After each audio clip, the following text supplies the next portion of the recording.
Adlaw nga Sabado karon mga kaigsuunan, petsa 27 sa bulan sa Marso tuig 2021.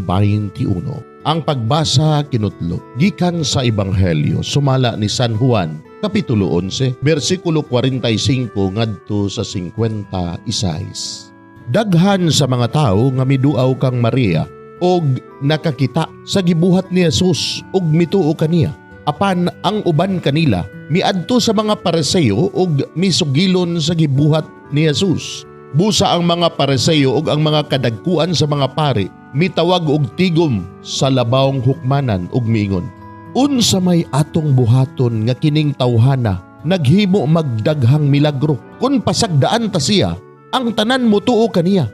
Unya manganhi ang kadagkuang Romanhon ug gun-ubo nila ang templo ug ang tibuok nasod.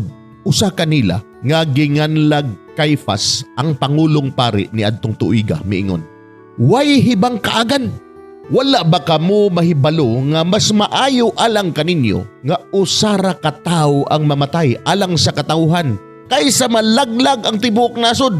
Gisulti niya kini dili sa iyang kaugalingong kabubuton kundili ingon nga pangulong pari ni adtong tuiga. Nagtagna siya nga si Jesus kinahanglan mamatay alang sa mga Hudeo og dili lamang alang kanila kundili aron pagtigom og paghiusa sa nagkatibulaag nga mga anak sa Dios. Sukad ni adtong adlaw ang kadagkuan sa mga Hudeo naglaraw sa pagpatay kang Jesus. Tungod diini si Jesus wala na makapasaya-saya paglakaw didto sa Judea. Miadto hinuon siya sa usa ka dapit nga duol sa kamingawan, sa usa ka lungsod nga ginganlag Ephraim, diin nagpabilin siya uban sa iyang mga tinun-an.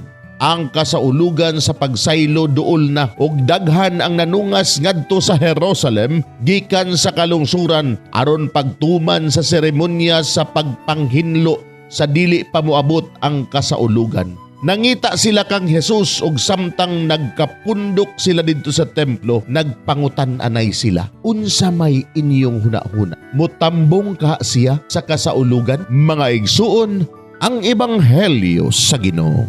Daygon ikaw o Kristo.